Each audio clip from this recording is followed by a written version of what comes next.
For advertisement, 8125893028. Our Gmail, maxtvtelugu@gmail.com. Hi hello నమస్తే welcome to Max TV Health. ఈరోజు మనతో పాటు ఉన్నారు doctor Anila Reddy, gynaecologist at Srujana hospitals Hyderabad. మరి మేడంతో మాట్లాడి మరికొన్ని విషయాలు తెలుసుకుందాం. నమస్తే మేడం. నమస్తే. ఈరోజు మనం తెలుసుకోబోయే topic breast cancer and cervical cancer గురించి. సో ఇండియాలో ఎక్కువ ఫీమేల్స్ ఫేస్ చేసే ప్రాబ్లం క్యాన్సర్, అందులో ఇంకా ఎక్కువ మెయిన్గా వచ్చేది breast cancer and cervical cancer. So ఈరోజు మనం ఫస్ట్లీ మాట్లాడబోయే టాపిక్ బ్రెస్ట్ క్యాన్సర్. అసలు ఈ బ్రెస్ట్ క్యాన్సర్ రావడానికి గల సైన్స్ అండ్ సిమ్టమ్స్ ఎలా ఉంటాయి madam? Okay, so breast cancer వచ్చేటప్పుడు వాస్ట్ సిమ్టమ్స్ అనేది మనకి కనిపిస్తాయి. సో మెయిన్గా మనకి అనిపించేది లోపల ఏదైనా గడ్డలాగా అనిపించడము బ్రెస్ట్లో, అది సైజ్ ర్యాపిడ్గా పెరగడం, చాలా తొందరగా అది పెరుగుతూ ఉంటుంది. అండ్ నెక్స్ట్ వచ్చేసి మన నిప్పులు ఏదైతే ఉందో అది రిట్రాక్ట్ అవ్వడము, ఇట్లాంటి మెయిన్గా మనకు కనిపిస్తాయి. చిన్న చిన్న సిమ్టమ్స్ వచ్చేసరికి బ్రెస్ట్ పైన ఏదైనా పుండులాగా రావడము, అది ర్యాపిడ్గా పెరగడము, బ్రెస్ట్ నుంచి ఏదైనా డిశ్చార్జ్ రావడము, అండ్ స్కిన్ టెక్స్చర్ మారుతుంది. అంటే ఎప్పుడైతే అక్కడ నీరు అనేది చేరుతుందో ఆరెంజ్ పీల్ లాగా స్కిన్ అనేది టెక్స్చర్ మారుతుంది. అండ్ పైన ఉన్న వీన్స్ అవన్నీ ప్రామినెంట్గా కనిపించడము, ఇట్లాంటి చిన్న చిన్న సిమ్టమ్స్ కూడా ఉంటాయి. సో ఇట్లా ఏమైనా మీ బ్రెస్ట్లో ఏదైనా చేంజ్ అంటే మీరు నార్మల్గా ఫీల్ అయ్యేదానికన్నా ఇది డిఫరెంట్గా ఉంది అన్నప్పుడు డాక్టర్ని కన్సల్ట్ అవ్వాలి. మేడం, బ్రెస్ట్ క్యాన్సర్ రావడానికి ఏమేమి రీజన్స్ అయి ఉండొచ్చు మేడం? రీజన్స్ అంటే స్పెసిఫిక్గా చెప్పలేము నాన్న. సో మెయిన్ అయితే అది జెనెటిక్ జీన్స్తో వస్తుంది. అండ్ ఫ్యామిలీ హిస్టరీ స్ట్రాంగ్గా ఉన్న కొంచెం ప్రికాషన్స్ మనం రొటీన్ చెకప్ అట్లాంటివి చేసుకోవచ్చు. And next smoking, carcinogenic foods, ఇవన్నీ కూడా దాంతో యాడ్ ఆన్ అవుతాయి. మేడం, ఎక్కువ మంది అనుకుంటారు బ్రా వేసుకోవడం వల్ల బ్రెస్ట్ క్యాన్సర్ వస్తుంది అని. అది నిజమేనా లేదా అదొక అపోహ మేడం? అది జస్ట్ అపోహమ్మ, దానివల్ల ఏం రాదు. అది జస్ట్ బ్రెస్ట్ సపోర్ట్ చేస్తుంది అంతే. సో బ్రా వేసుకోపోవడం అనేది వాళ్ళ ఇండివిజువల్ డిసిజన్, బట్ దానివల్ల అయితే రాదు. మేడం, ఎక్కువ మంది యంగ్స్టర్స్కి బ్రెస్ట్లో గెడ్డలు అవుతుంటాయి అండ్ అది చాలా పెయిన్ కూడా వస్తుంది. అది క్యాన్సర్ యొక్క సిమ్టమా లేదా అది నార్మలేనా మేడం?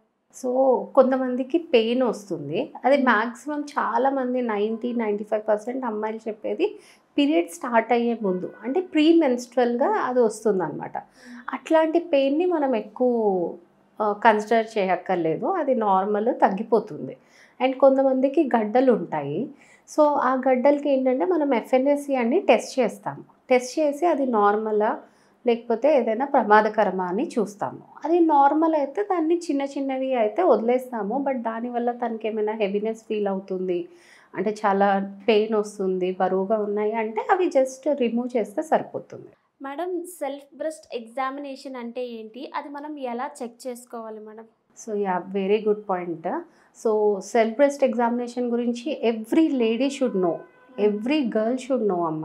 సో ఇది ఏంటి అంటే మన బ్రెస్ట్కి క్యాన్సర్ వచ్చే ముందు అంటే చిన్న చిన్న చేంజెస్ ఏదైతే మనం ఫస్ట్ చెప్పామో అవి మనం ముందే గ్రహించడానికి మనకి ఒక టైం ఇస్తుంది.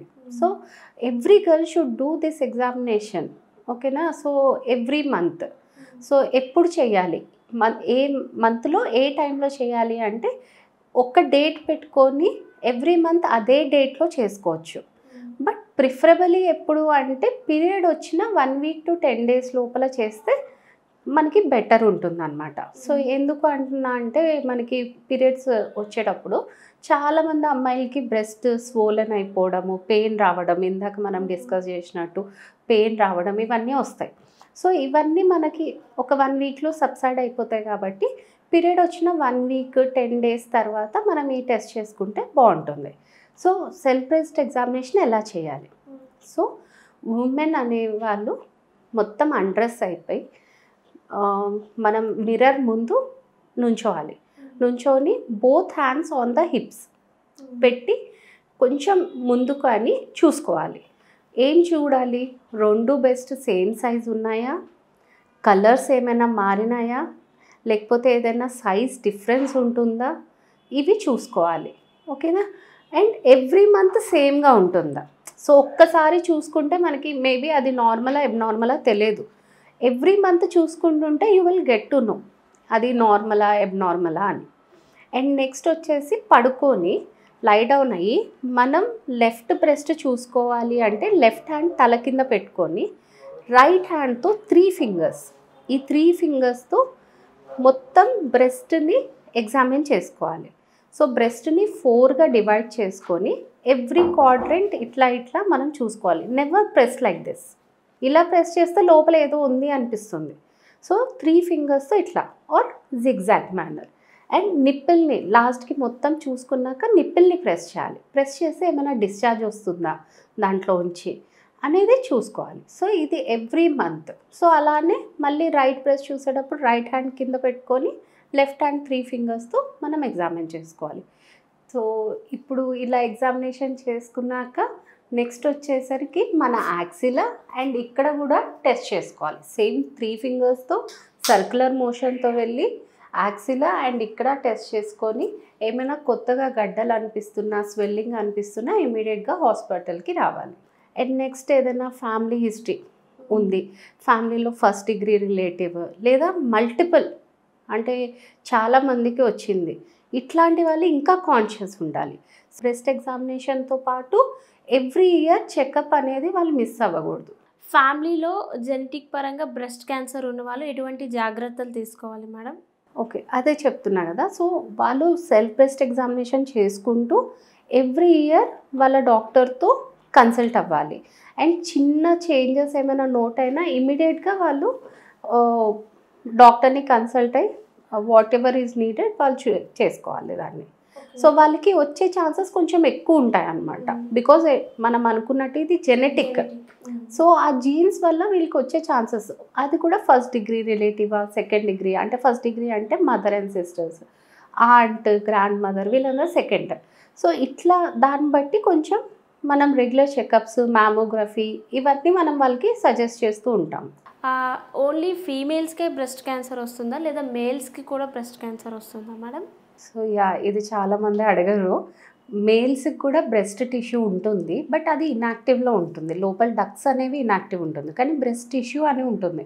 సో కంపల్సరీ మేల్స్లో కూడా బ్రెస్ట్ క్యాన్సర్స్ వస్తాయి. వాళ్ళేమీ దీనికి ఇది కాదు. బట్ కొంచెం ఫీమేల్స్తో కంపేర్ చేస్తే వాళ్ళకి కొంచెం తక్కువ వస్తుంది. బట్ వచ్చింది దట్ ఈస్ వెరీ డేంజరస్ అన్నమాట. సో వాళ్ళు కూడా సేమ్ ఇట్లానే ఏమైనా డిశ్చార్జ్ ఉన్నా ఆ బ్రెస్ట్ మీద వాళ్ళకి కూడా ఏమైనా స్కిన్ చేంజెస్ కనిపిస్తున్నా ఇమీడియట్లీ డాక్టర్ని వాళ్ళు కలవాల్సిందే.